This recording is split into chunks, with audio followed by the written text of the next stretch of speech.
Hi guys, तो आज मैं फिर से एक न्यू चाइनीज ड्रामा लेकर आ गई हूँ जो कि काफी ज्यादा रोमांटिक होने वाला है। सो आई होप आप सभी को वीडियो पसंद आए एंड वीडियो पसंद आए तो चैनल को सब्सक्राइब करें एंड वीडियो को लाइक करें। तो चलते हैं ड्रामा की तरफ। तो ड्रामा की शुरुआत में हम अपनी मेन लीड को देखते हैं जिसका नाम शियू होता है और ये एक जगह डिलीवरी करने के लिए गई होती है। लेकिन तभी हम इस ड्रामा के मेन लीड एक्टर को देखते हैं जिसका नाम फू होता है। उसे किसी ने ड्रग दिया होता है और इसी वजह से वो मेन लीड एक्ट्रेस को पकड़ के उसके साथ नाइट स्पेंड करने लग जाता है। यह हादसा होने के बाद जो फीयू है वो बहुत ही ज्यादा रो रही होती है। तो फू बोलता है कि टेंशन लेने की कोई बात नहीं है, मैं तुम्हारी रिस्पॉन्सिबिलिटी लेता हूँ। वो कहता है कि मैं तुम्हें बहुत जल्द ही पेमेंट कर दूंगा और उसे एक रिंग देता है। वो वहाँ से रोते रोते हुए चली जाती है। वेल, अब यहाँ पर फू का असिस्टेंट आता है और कहता है कि आपकी शादी होने वाली है जियांग फैमिली में। वो बोलता है ये सब तो ठीक है, लेकिन यहाँ से जो अभी लड़की गई है उसके बारे में पता करके मुझे बताओ। इसके बाद हम फीयू को देखते हैं जो कि फैमिली में गई होती है और यही लड़की जियांग फैमिली की मेंबर होती है। ये मालूम पड़ता है कि जियांग फैमिली वालों ने फीयू को 18 साल पहले अडॉप्ट किया था और वो उनकी खुद की डॉटर नहीं है। यहाँ पर वो लोग उसे कह रहे होते हैं कि तुम्हें अपनी बहन की जगह पर मिस्टर फू से शादी करनी होगी। वो कहती है कि वो तो पहले से ही मरा हुआ इंसान है, मैं उससे क्यों शादी करूं, पता नहीं वो कब मर जाए, आधा जिंदा और आधा मरा हुआ यानी कि कोमा में है। वो बहुत मना करती है कि मैं उससे शादी क्यों करूं, जिसकी शादी है उसे करना चाहिए। भला मुझे आप लोग बीच में क्यों घसीट रहे हैं, मेरे खिलाफ जाकर आप लोग मेरी शादी क्यों कर रहे हैं। तो फिर उसकी स्टेप मदर कहती है कि हमने इतने साल से तुम्हें पाल पोस कर बड़ा किया, तुम्हारा ख्याल रखा, तुम्हें पढ़ाया लिखाया, तुम्हें कपड़े दिए, तुम्हें रहने के लिए जगह दिया, और अब तुम हमारे लिए इतना नहीं कर सकती कि तुम हमारे कहने पर शादी नहीं कर सकती। और तभी पीछे से उसके डैड आते हैं जो कि उसे एक स्टिक से मारकर बेहोश कर देते हैं। वेल, नेक्स्ट सीन में हम देखते हैं कि वो फू फैमिली में आती है। अब हम देखते हैं कि वो जाती है फू फैमिली में। यहाँ पर आती है तो वो उसके ब्रदर से मिलती है। ये फू ब्रदर्स का सगा ब्रदर नहीं होता है। वो यहाँ पर उसे देखकर कहता है कि ओह अच्छा, आप मेरी भाभी हैं। तो वो कहती है कि हाँ, मैं ही आपकी भाभी हूँ। इसके बाद ये उसे लेके जाता है मिस्टर फू के पास। उन्हें लग रहा होता है कि मिस्टर फू अभी भी कोमा में है और उन तीनों ने मिलकर मिस्टर फू को मारने का प्लान बनाया होता है। वेल, एक तरफ हम मिस्टर फू को देखते हैं जिसे उसका असिस्टेंट बता रहा होता है कि जियांग फैमिली की यंगेस्ट डॉटर आ चुकी है। तो फिर ये कहता है कि हाँ ठीक है, मैं देखता हूँ कि ये बंदी आखिर है कैसी, कहीं ये मेरी स्टेप मॉम एंड ब्रदर के साथ मिली हुई तो नहीं है जो मुझे भी यहाँ पर मारने के लिए आई हुई है। वेल, इसके बाद वो अपने फॉर्म में लेट जाता है। वो ऐसा शो ऑफ कर रहा होता है कि जैसे कि वो कोमा में है। अब यहाँ पर फीयू आती है। यहाँ पर एक मेड बोल रहा होता है कि ये आपका हस्बैंड है और इन्हें आपका ख्याल रखना होगा, आपको इनकी बॉडी साफ करनी होगी और इनका ख्याल बहुत ही अच्छे से रखना होगा, साफ सफाई का पूरा ध्यान देना होगा, कोशिश करना कि ये जल्द से जल्द ठीक हो जाए। तो वो कहती है कि ओके बटलर, मैं समझ गई। बटलर के जाने के बाद वो तुरंत डोर लॉक करती है और आकर मिस्टर फू के पास बैठ जाती है। उसका फेस टच कर रही होती है। वो उसका फेस टच करके कहती है कि तुम कितने ज्यादा हैंडसम हो। वो उसे बड़े प्यार से देख रही होती है एंड देन अपने आप को कहती है कि चलो मैं तुम्हारी बॉडी साफ कर देती हूँ। एंड देन वो जाकर गर्म पानी लेकर आती है। उसकी शर्ट को खोलकर वो उसके एब्स को टच करती है। कहती है कि तुम्हारी बॉडी तो एकदम मिल्की बटर जैसा है। वो उसे ये भी कहती है कि तुम्हारे तो लेटे लेटे एब्स बने हुए हैं। मिस्टर फू मनी मन में बोल रहा होता है कि ये लड़की कर क्या रही है, ये इसे निहार ही रही होती है। तभी यहाँ पर इसका देवर आ जाता है एंड पीछे से अचानक से आकर कहता है कि भाभी आप ये सब क्या कर रहे हो। लेकिन वो इतनी ज्यादा क्लोज आ जाता है कि वो उसे थप्पड़ लगाती है और कहती है कि डोर नॉक करके अंदर आना चाहिए था। वो उससे बदतमीजी करने लगता है। तो फिर वो उसे हड़काते हुए कहती है कि मैं तुम्हारी भाभी हूँ, तुम्हारी हिम्मत कैसे हुई कि अपने भाई के सामने तुम उसकी वाइफ के साथ ऐसा करो। तो फिर वो कहता है कि तुम्हारा हस्बैंड तो मरा पड़ा हुआ है, पता नहीं कब ये स्वर्ग को प्यारा हो जाए, तुम इसके लिए इतनी ज्यादा लॉयल्टी दिखा रहे हो, ये तो जिंदा भी नहीं है, इसे कुछ मालूम भी नहीं पड़ेगा। तो फिर ये कहती है कि तुम कितने ज्यादा घटिया भाई हो, तुम अपने भाई के प्रति ऐसा कैसे सोच सकते हो।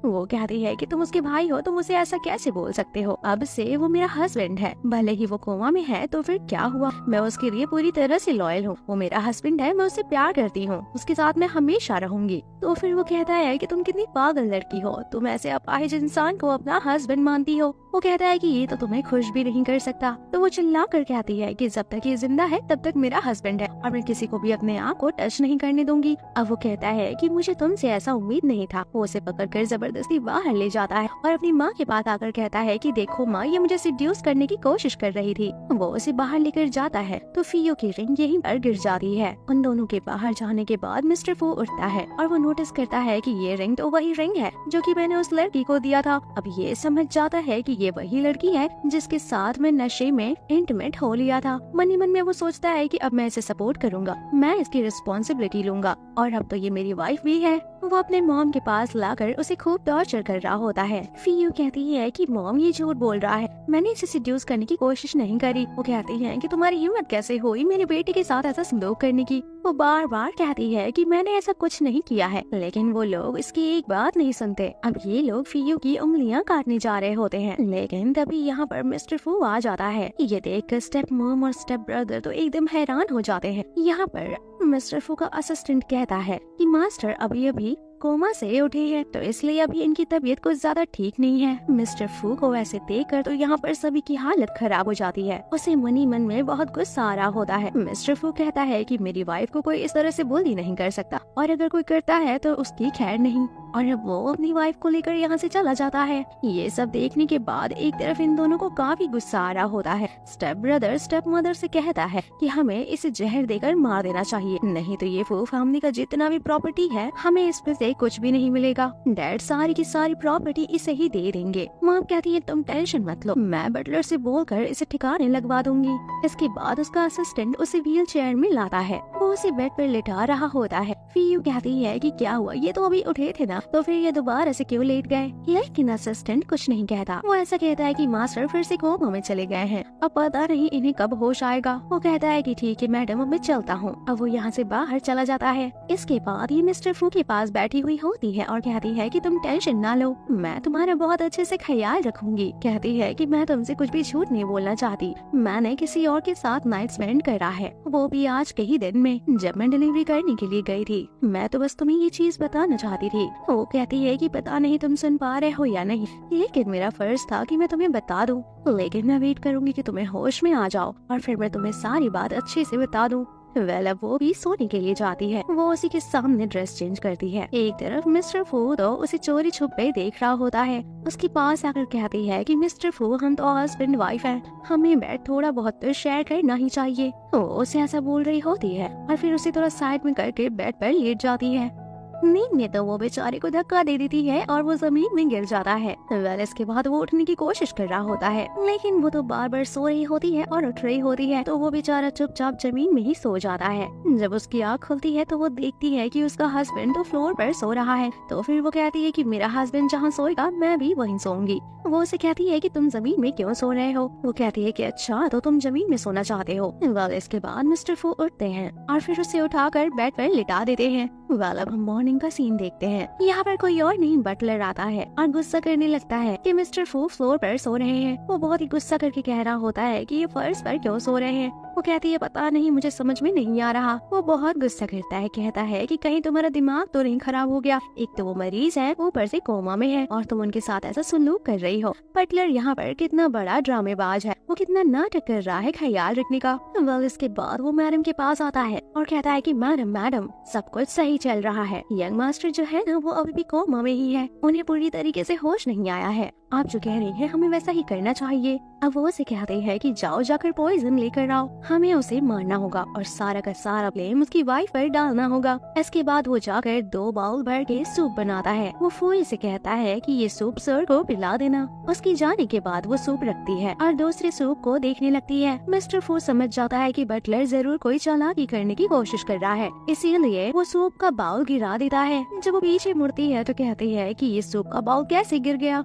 उसके बाद वहाँ पर बटलर आता है और कहता है कि ये बाउल कैसे गिर गया। तो फिर वो कहती है कि दरअसल मेरा पैर फिसल गया था जिस वजह से ये बाउल गिर गया। तो फिर वो कहता है कि ये सब छोड़ो, तुम ये बताओ कि तुमने उन्हें सूप पिलाया या नहीं। तो फिर वो वही वाला बाउल दिखाकर कहती है कि हाँ देखिए मैंने आधा सूप तो पिला दिया है। वेल वो बाहर आकर स्टेप मदर को कहता है कि मैडम काम तो हो गया है, मिस्टर फू बहुत जल्द ही मर जाएंगे। वेल अब यहाँ पर मिस्टर फू के डैड आते हैं। यहाँ पर वो उन्हें देखकर कहती है कि हस्बैंड आप बहुत दिनों बाद यहाँ आए हैं। वो कहता है कि हाँ मैं तो सिर्फ अपने बेटे से मिलने के लिए आया हूँ। वो उसे कहते हैं कि मिलिए आप अपनी बहू से, लेकिन वो कुछ खास रिएक्ट नहीं करते और कहते हैं कि हाँ हाँ ठीक है। अब यहाँ पर हम देखते हैं कि मिस्टर फू के जो डैड होते हैं वो अपने बेटे से बहुत प्यार करते हैं और वो यहाँ पर डॉक्टर को लेकर आए होते हैं। वो डॉक्टर से कहते हैं कि जाइए मेरे बेटे को चेक करके आइए। चेक करने के बाद डॉक्टर कहता है कि मिस्टर फू की बॉडी में कोई हलचल नहीं हो रही है, कहीं ऐसा तो नहीं कि वो मर तो नहीं गए। फीवी कहती है कि ऐसा कैसे हो सकता है, अभी तो वो एकदम ठीक थे। वो ऐसा बोल ही रही होती है तभी यहाँ पर बटलर आता है और कहता है कि आखिरी बार मिस्टर फू के रूम में कोई और नहीं बल्कि उनकी वाइफ गई हुई थी। वो कहता है कि मुझे लगता है कि मिस फू ने अपने हस्बैंड को पॉइजन देकर उन्हें मार डाला। फिर भी कहती है कि अरे मैं ऐसा क्यों करूँगी, भला वो मेरा हस्बैंड है, मैं अपने हस्बैंड को जहर क्यों दूंगी। इसके बाद डॉक्टर भी वो सूप वाला बाउल चेक करते हैं और कहते हैं कि एक बाउल में पॉइजन मिलाया गया है। अब वो जो उसके फादर होते हैं हीरोइन को मारने के लिए जा रहे होते हैं। वो कह रहे होते हैं कि तुमने मेरे बेटे की जान ले ली, लेकिन ऐसा कुछ होने से पहले मिस्टर फू यहाँ आ जाते हैं। वो चिल्लाकर कहता है कि आखिर किसकी हिम्मत हुई मेरी वाइफ को हाथ लगाने की। यहाँ पर आकर वो सबसे पहले अपनी वाइफ को प्रोटेक्ट करते हुए कहता है कि मेरी वाइफ निर्दोष है, उसने कुछ भी नहीं किया, बल्कि वो तो मुझसे बहुत प्यार करती है, मेरा ख्याल रखती है। और अब वो कहता है कि मैं जानता हूँ कि मुझे जहर देने की कोशिश किसने करी है। वो बटलर की तरफ देखकर कहता है कि बटलर अब झूठ बोलना बंद करो। बटलर कहता है कि मास्टर मैंने ऐसा कुछ नहीं किया है, प्लीज आप मुझे माफ कर दीजिए,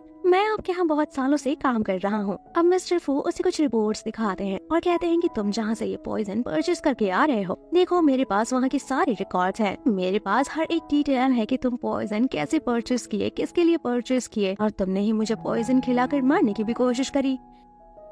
वेल वो अपनी स्टेप मदर से कहता है कि मॉम आप भी इन सब चीजों में मिली हुई हैं, लेकिन इस बार मैं आपको छोड़ रहा हूँ क्योंकि आप इतने साल से मुझे पाल पोस कर बड़ा करी हैं, मेरा ख्याल रखी हैं। आप मेरी माँ तो नहीं बन सकती, लेकिन हाँ आपने थोड़ा बहुत फर्ज तो निभाया है, इसीलिए मैं आपको माफ कर रहा हूँ। अगली बार से अगर आपने ऐसा कुछ भी किया तो मुझसे माफी की उम्मीद मत रखिएगा। और वो ये भी कहता है कि आपके बेटे ने जो मेरी वाइफ के साथ करने की कोशिश करा है उसके लिए भी मैं उसे कभी माफ नहीं करूंगा, मैं उसे नहीं छोड़ने वाला है कि मैं यहाँ का यंग मास्टर हूँ, यहाँ से निकल जाओ नहीं तो तुम दोनों की खैर नहीं। वो रोने लगती है, इसलिए वो कहते हैं कि तुम्हें जाकर दूसरे घर में रहना चाहिए। वो अपने असिस्टेंट से कहता है कि इसे यहाँ से ले जाओ। इसके बाद उसके डैड उससे कहते हैं कि तुम अपना प्रॉपर चेकअप करा लो कि तुम ठीक हो या नहीं, क्योंकि तुम अभी अभी कोमा से उठे हो तो तुम्हारी बॉडी वीक होगी। लेकिन मिस्टर फू कहते हैं कि मैं एकदम ठीक, अब मैं यहाँ से चलता हूँ। अब वो कहते हैं कि जब तुम ठीक ही हो चुके हो तो इस लड़की को भी डिवोर्स दे दो। ऐसा सुनकर तो वो बेचारी हैरान हो जाती है, लेकिन मिस्टर फू कहते हैं कि नहीं ये मेरे लिए बहुत स्पेशल है और मैं इसे डिवोर्स नहीं दे सकता। डैड कहते हैं कि तुम्हें इसके साथ रहने की क्या जरूरत है, तुम छोड़ो ना, तुम किसी और लड़की के साथ रह लो। वो कहता है कि नहीं मैं तो बस इसी के साथ ही रहूंगा। एक तरफ वो कहती है कि मैं यहाँ से नहीं जा सकती, अगर मैं जियांग फैमिली में चली गई तो वो लोग मुझे बर्बाद कर देंगे। इसके बाद वो अपने हस्बैंड के साथ जा रही होती है, लेकिन तभी मिस्टर फू के जो डैड होते हैं वो उन दोनों को रोकते हैं और कहते हैं कि तुम जाओ, मुझे तुम्हारी वाइफ से कुछ बात करनी है। उसके डैड उससे कहते हैं कि अगर तुम इस फैमिली में रहना चाहती हो तो तुम्हें मेरे बेटे का अच्छे से ख्याल रखना होगा, वो अभी कमजोर है तो उसे अच्छा खाना भी बनाकर खिलाना होगा। एक तरफ मिस्टर फू को भी पता चल जाता है कि वो जियांग फैमिली की अडॉप्टेड बेटी है, ना कि रियल बेटी। वो कहते हैं चाहे कोई भी हो वो मेरी वाइफ है, मेरी रिस्पॉन्सिबिलिटी है, मैं तो सिर्फ उसका ख्याल रखूंगा। वो अपने सारे अच्छे अच्छे सीन्स को याद कर रहा होता है जो कि फीवी उसके साथ कर रही होती है।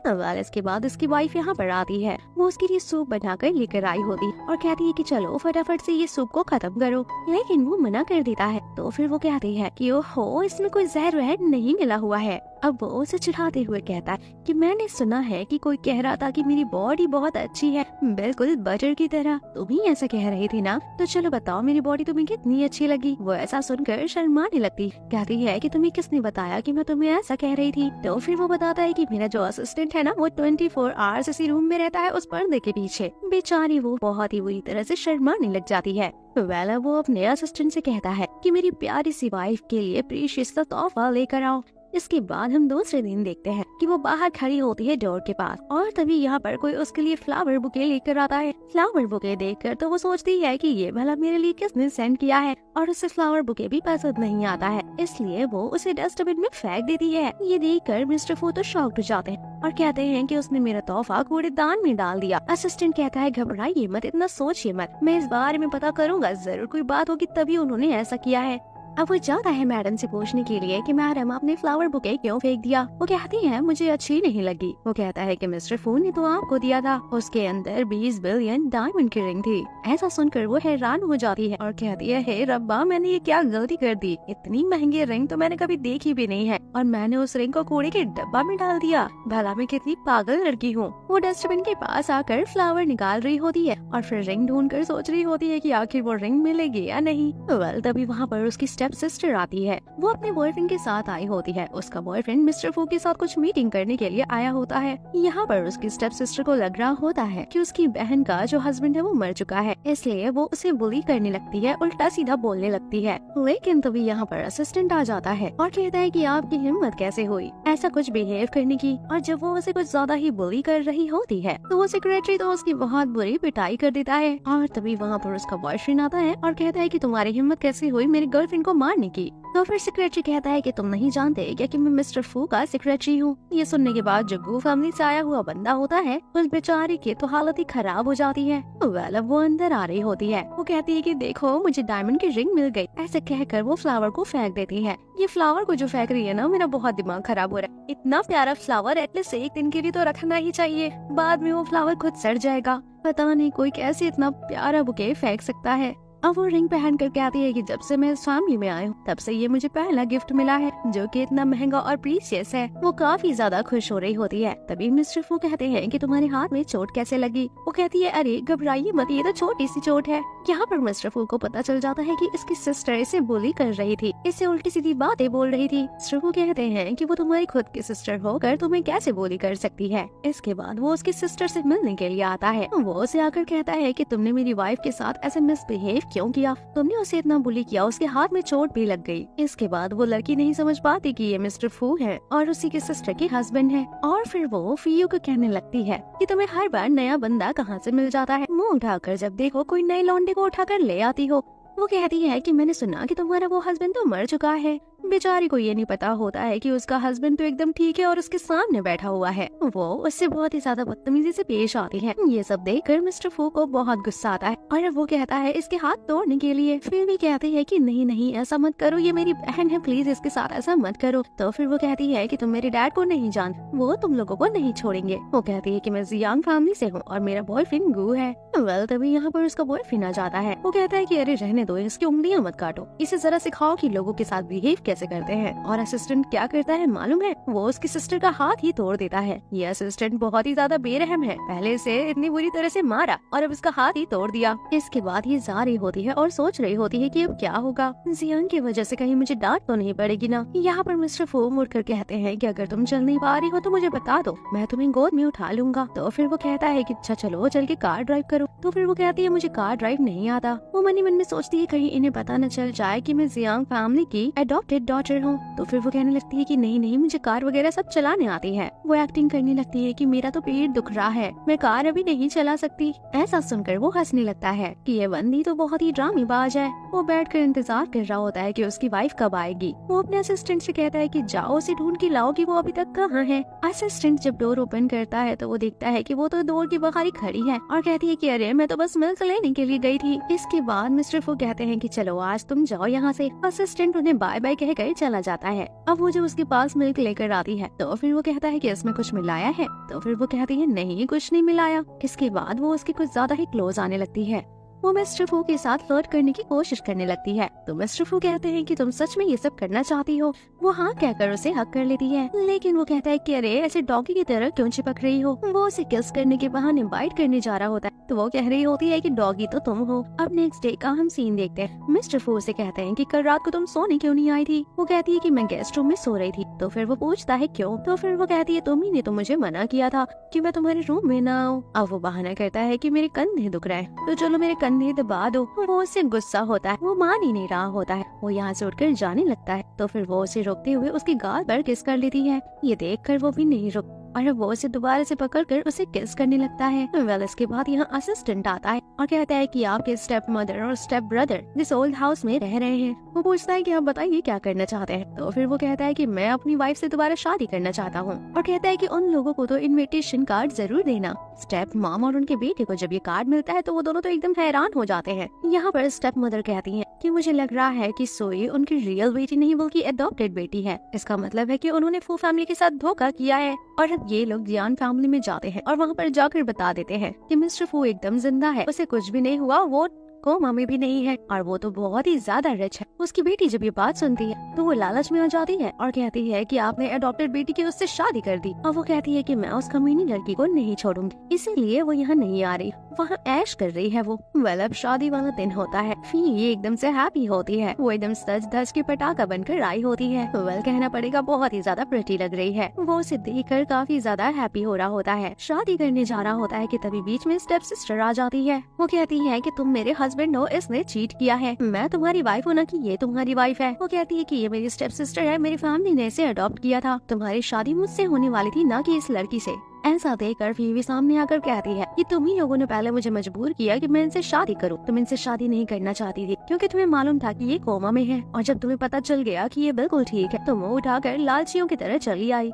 ये हीरो तो अपनी वाइफ की ही साइड लेता है। वो कहता है कि अब अपना ड्रामा बंद करो और निकलो यहाँ से, हमें शादी करने दो। अब यहाँ पर उसकी बहन कहती है कि जिस दिन तुम्हारी शादी होने वाली थी ना, उस दिन ये कहीं और थी, इसका किसी और के साथ अफेयर चल रहा था और ये किसी और के साथ नाइट स्पेंड करके आई थी और वहीं पर वो सीसीटीवी कैमरा चला देती है। मिस्टर फू को तो पता होता है कि ये लड़की कोई और नहीं बल्कि उसकी वाइफ थी। वो उसे कहता है कि तुम रो क्यों रही हो पागल। वो उसे ये भी कह देती है कि तुम्हारी वाइफ प्रेग्नेंट भी है। तो फिर वो कहता है क्या सच में तुम प्रेग्नेंट हो। तो फिर वो कहती है कि हाँ मैं प्रेग्नेंट हूँ। तो फिर वो कहता है तुमने मुझसे झूठ क्यों बोला, तुमने मुझे पहले क्यों नहीं बताया कि तुम प्रेग्नेंट हो। वो कहती है कि मैं तुम्हें बताना चाहती थी लेकिन तुम कोमा में थे। कि उस दिन जब ये नाइट स्पेंड कर रही थी तो वो बंदा कोई और नहीं बल्कि मैं खुद था और ये बेबी किसी और का नहीं बल्कि मेरा है। और अब यहाँ पर वो उसकी बहन से कहता है कि ये हमारे फैमिली मैटर है तो निकलो यहाँ से। वो नहीं मान रही होती है इसलिए वो सिक्योरिटी को कहकर उसे निकलवा देता है। वेल अब ये लोग खुशी खुशी शादी करते हैं। नेक्स्ट सीन में हम देखते हैं कि मिस्टर फू के डैड उसे कोड़े मार रहे होते हैं। ये तो एकदम चौंका देने वाला सीन होता है। एक्चुअल में वो उससे प्यार नहीं करते,